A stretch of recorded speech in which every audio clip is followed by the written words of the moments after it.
السلام عليكم، مرحبا بكم في القناة وفيديو جديد.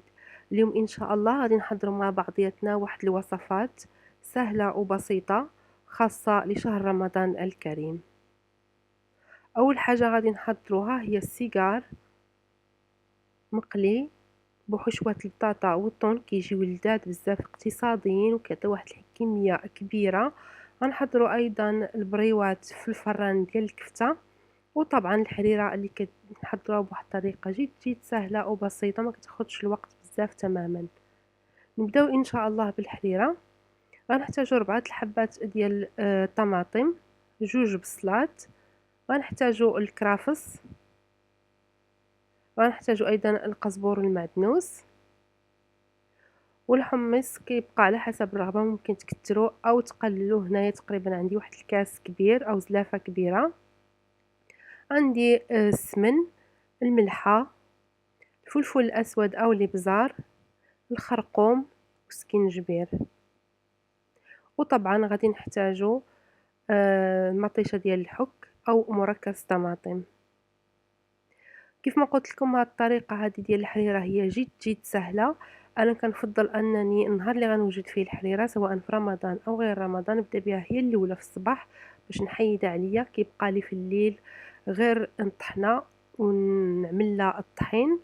فهنايا في طنجرة ديال الضغط قطعت 2 ديال الحبات ديال البصل، ممكن تستعملوا البصل الأحمر أو البصل الأبيض، 4 ديال الحبات ديال الطماطم، قزبور المعدنوس، الكرافس. كاين الناس اللي كتبغي الحريره تكون حمراء، كاين اللي كيتعجبو تكون خضراء، يعني كتروا او قللوا من الكرافس او من الطماطم على حسب الرغبه. ملعقه صغيره ديال السمن، 2 معالق ديال الملحه، ملعقه صغيره ديال الفلفل الاسود، ملعقة ونصف ديال السكينجبير، وتقريبا نصف ملعقة صغيرة ديال الخرقوم أو الكركم، ومقدار علبة صغيرة ديال الطماطم أو مركز الطماطم، يعني تقريبا واحد 3 ديال المعالق كبار. كتبقى على حسب الرغبة، ممكن تضيفوا أو تنقصوا.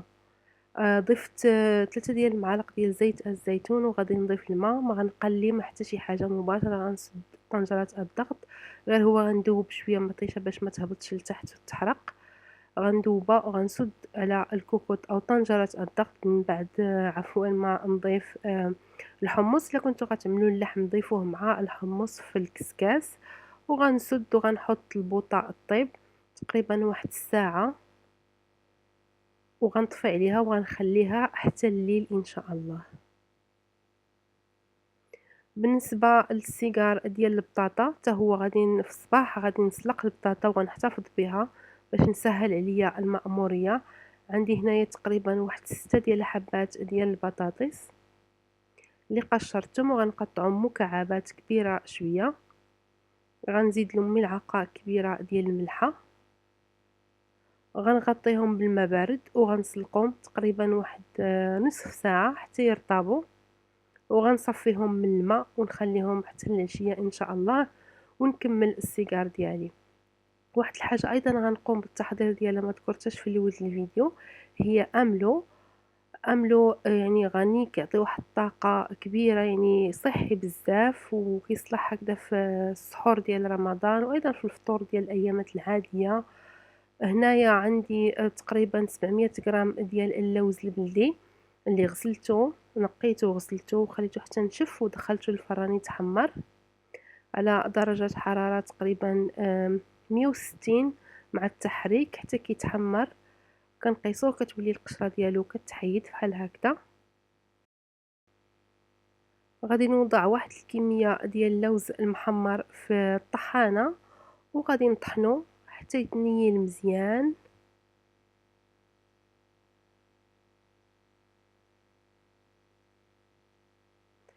انا هاد اللوز هذا جاني مزيت بزاف، هنا كيف ما كتشوفوا تقريبا سائل وباقا ما ضفت لا زيت لا حتى شي حاجه، هو هذا الزيت ديالو.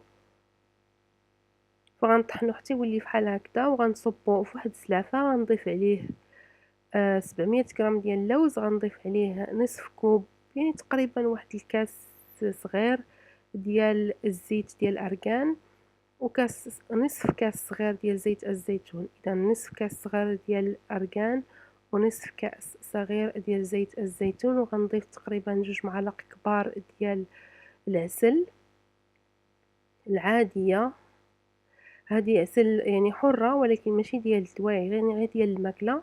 وغنضيف واحد الملعقة تقريبا ملعقة كبيرة ديال هذا العسل ديال الدغموس اللي هو كيف ما كنعرفوا صحي بزاف، ولكن هو قوي بزاف ما كتصلحش للماكلة، يعني يصلح غير للدواء. فغادي نضيف ملعقة كبيرة فقط وغنحرك مزيان. غنرد هذا الخليط هذا للآلة ديال الطحين وغنطحنو، وغنذوق الا بغيت نزيد شويه ديال الزيت او العسل، كيبقى هادشي على حسب الذوق. غادي نحركو مزيان وغنحتفظ به في واحد الوعاء زجاجي.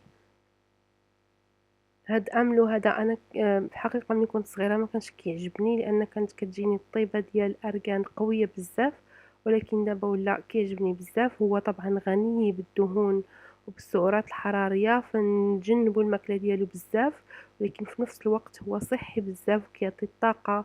يعني مزيان للناس اللي كيصوموا، خصوصا دابا رمضان غادي يجي النهار طويل، ويعني كنحتاج لهاد الطاقه هذه، خصوصا الناس اللي كيخدموا، وايضا الشباب اللي باقيين صغار والناس اللي كيصوموا اول مره. ف يعني مزيان تسحروا بشويه ديال الاملاح هكذا، كيعطي واحد الطاقه في النهار. الحريره ها هي هذه الليل دابا تقريبا الوقت ديال العشاء. غنحيد هذاك الحمص. انا الحريره ديالي عملتها غير بالخضر او بالحمص، ما عملتش فيها اللحم، لذلك شفتوني كثرت شويه من الزيت البلديه. فغادي نحيد الكسكاس اللي فيه الحمص وغادي نطحن الخضر، وغادي نرد الطنجرة تتغلى قبل ما نضيف لها الطحين. بالنسبة للبريوات وايضا السيجار ديال البطاطا، قطعت انا شويه القزبور المعدنوس. غنضيف شويه البطاطا من الاحسن اننا نمعسوها ملي تكون سخونه، ولكن بما انني سلقتها في الصباح فسخنتها شويه في الميكرو اوند. ضفت لها واحد علبه كبيره ديال الطون، وجوج فصوص ديال الفص الاصفر ديال البيض.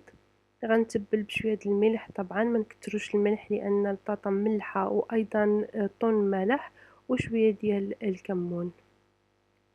غنوجد التدويره ديال الحريره اللي هي طبعا الدقيق والماء،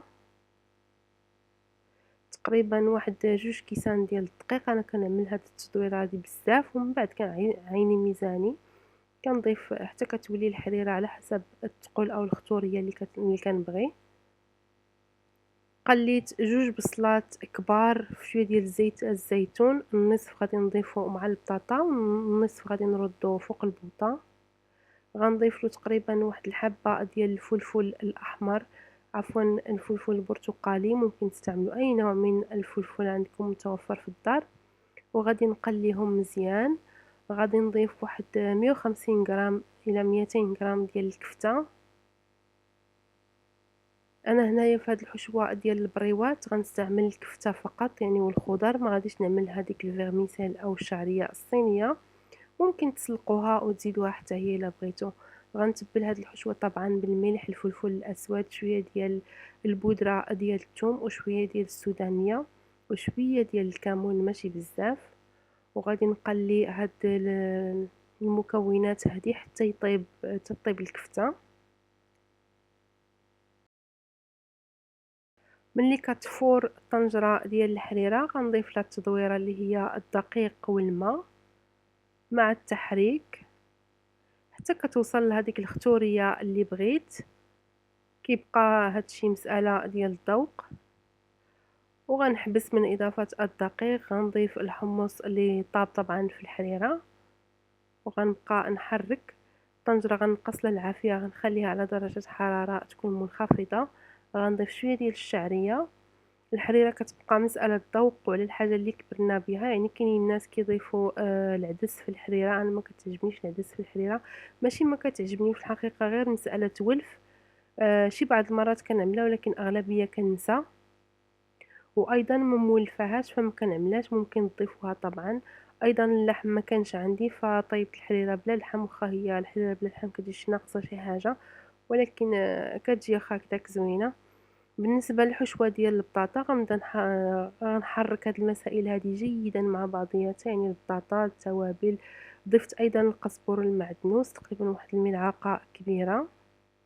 تبلت بالملحة، ما عرفتش واش قلت ولا لا، الملح، الفلفل الاسود، شويه ديال الكمون. و كنظن هادشي اللي عملت. طبعا الطون واصفر البيض والبصل اللي صوتيناه في شويه ديال زيت الزيتون.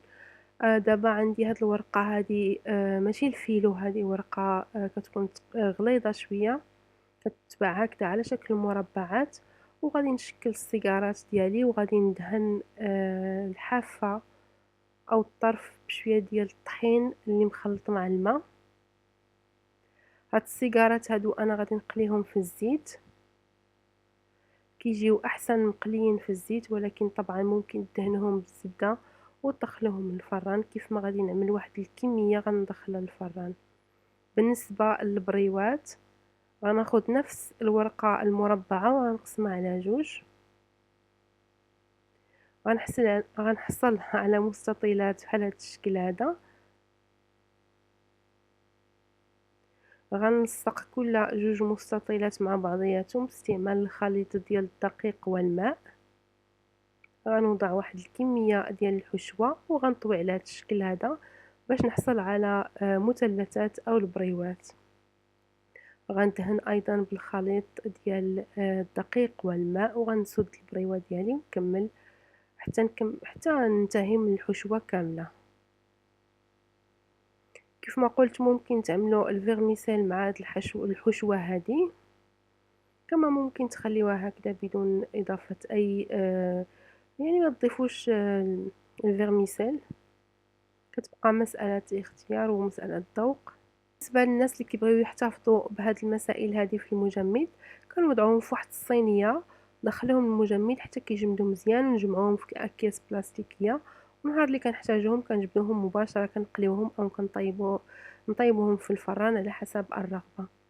البريوات انا غادي نطيبهم في الفران، كيف ما قلت لكم واحد الكميه ديال السيجار حتى هي غندخلها للفران، ولكن غندهنها بالزبده مذوبه من جوج جهات.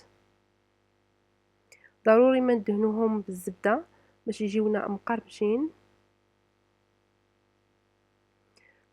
والسيجار اللي بقى غادي نقليه في الزيت. غنسخن الزيت النباتيه حتى تسخن، ومن بعد غنقص العافيه ونضيف السيجار ديالي. غنخليهم يطيبوا على خاطرهم وغنقلبهم طبعا باش يطيبوا من الجهه الاخرى. غنحطهم في واحد فوق الورق النشاف باش يمتص الزيت الزائد.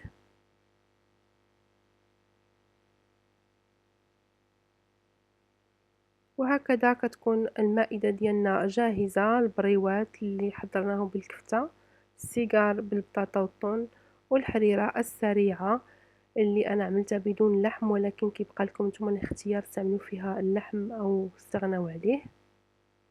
كنتمنى ان شاء الله الفيديو ديال اليوم يكون عجبكم. كنقول لكم بالصحة والراحة، وان شاء الله نتلاقاو في الفيديو القادم. السلام عليكم.